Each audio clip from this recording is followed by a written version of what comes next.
birthday gift like he's 5 years old, and I'm the crazy one for treating my grown-ass brother like an adult.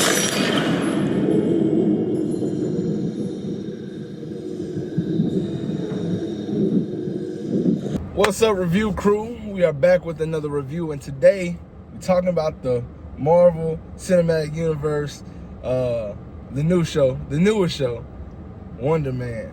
You know, with Yahya Abdul-Mateen, I think this is his name, the second. Great actor though. I love him in Candyman. Like, shout out to Nia DaCosta again. That's my girl. I like her. But anyway, man, this show right here, bruh. When I tell y'all, on Twitter, it is nothing but people saying how bad the promotion was for this movie, which I can't relate to, honestly. When I see other people say it, I'm like, okay, maybe the promotion was bad for them. But I talk about the MCU like ad nauseum in many spaces: Facebook, Instagram, Twitter, TikTok. So I was seeing promotions for it, and I was actually excited for the show. Not because I'm a Wonder Man fan, because if we being honest, I knew who Wonder Man was, but I didn't know his character to a T like I know a lot of other characters. Like I knew what his powers were, I knew how he got his powers and his connection to Vision, but I didn't know like his story.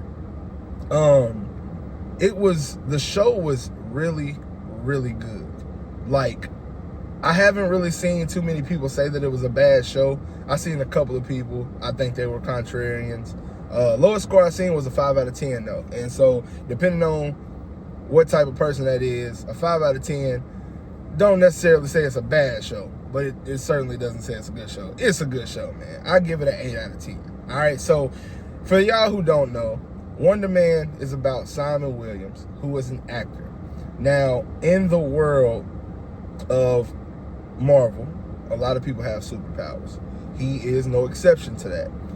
But with him wanting to be an actor, it's hard for him because superheroes cannot be actors due to a superpowered human named Doorman. Now, they have a whole episode of Doorman, which is episode 4, which me personally, I wasn't a fan of, but it was very detrimental to the story because he's the reason why Simon has to withhold his powers from everyone, because if people know, they could tell and he wouldn't be able to pursue his acting career, which is all that he wants. Doorman has the ability to tap into the Dark Force dimension. If y'all don't know what the Dark Force dimension is, it's commonly connected to Roxxon, which is like a mega corporation in the Marvel universe. Also very famous for Cloak from Cloak and Dagger. And the Dark Force is like almost like a void, like with Sentry, that it's an entirely separate dimension that people can use at will to almost like bend reality in a certain sense, show you your darkest fears. It can harm you if people use it to manipulate you. It's a lot of different uses that it has. Doorman has the ability to basically make himself a portal of the dark dimension where people can pass through and go to another place. A different place in, what's the word? Like a different place in space. Not necessarily time. They can just go to a different location pretty much. So he was using that to cut costs directors were using him to cut costs for their films because they wouldn't have to use practical like CGI and special effects. They could use a real person who could serve as a portal.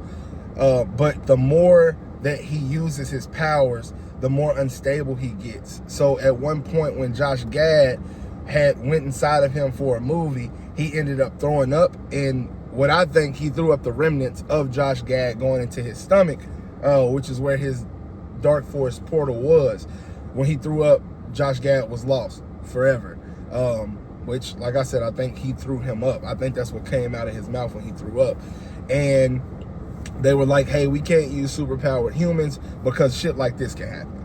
So Simon has to basically just go under the radar, stick to acting, and he can't show his powers, but he himself is unstable at this point because his powers in the show are fueled by distress and emotion. So whenever he loses control of himself, he loses control of his powers. Shit happens. Seismic like blast and earthquakes, basically, where he like destroys everything in his path. Extremely powerful. In the show, it's indicated or like almost imposed that he's a mutant. In the comics, I'm not sure if he's considered a mutant. Technically, his powers would be of a mutate. So, I mean, yeah, you could say he was a mutant. In the MCU, I'm not sure if they go that direction, but it's a lot of different things we can do, especially with Kamala Khan being a mutant. In her show, it could definitely be something to where, you know, outside of the West Coast Avengers, they could also be a part of the X-Men, possibly. Which wouldn't be a bad touch, because Simon Williams, like, is so good in this show, like, as, like, Yahya as an actor, he brings this to life. If y'all remember Ben Kingsley, who played the Mandarin, and also Trevor Slattery in Iron Man 3 and in Shang-Chi, he's in that too. Ben Kingsley and Yahya are two of the greatest actors in the MCU right now. So having them two share the same screen was just phenomenal. Like, it is really good to see these characters contrast, and you see how Ben lifts Yahya up as an actor in the show, but also probably as an actor in real life. Like, Yahya is great. Ben's been doing this for a very long time. So seeing that dynamic and the growth of them and the push and the pull it works so well, because it's a testament to what Wonder Man is working towards in recreating a film that shaped his entire life.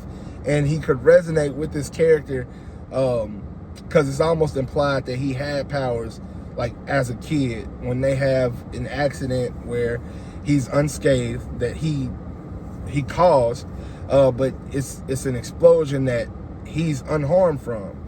So he probably had powers the entire time, but his father was not alive. So I'm wondering if maybe that explosion killed his dad. They didn't really touch on that, or if they did, I missed it. Let me know in the comment section. But Simon is literally just trying to create the perfect film. He's trying to be the perfect actor, and all the while trying to hide his true self. This movie kind of serves as a gateway for him to be who he really is, who he truly is, and that is Wonder Man. At the end of the show, we see him actually like use an ability that is something that not a lot of people have in the MCU at this time. I don't want to spoil it, but if you guys watched it, at the very end, the last scene that ends the show, that ability, like, if you think about it, not a lot of people have that. So he could definitely be of use. I think that with the Department of Damage Control being so centralized in this story, I feel like they could use him in a plethora of ways. Like, even with them referencing the fact that he could be a weapon for them. Like, just imagine if something evil came to Earth and the Avengers are out of space or something. You have someone who can defeat cosmic threats with the type of power that he has. But this show, like, it can go so many different ways. I just hope that he returns in the MCU somewhere, because he is such a good actor. It's a really good character, and they wrote him so well that, I mean, we all want more. Like, I need season 2 yesterday, you know? But that's all I got for Wonder Man, man. What did y'all think about the show? Like I said, 8 out of 10 for me. Y'all give me y'all ratings. Tell me what y'all thought. But do y'all want to see MCU Wonder Man again? Do y'all want to see him again in the MCU? Y'all let me know in the comments, man. Like, subscribe, and share, of course. And like always, we are going to leave this one in the rear view.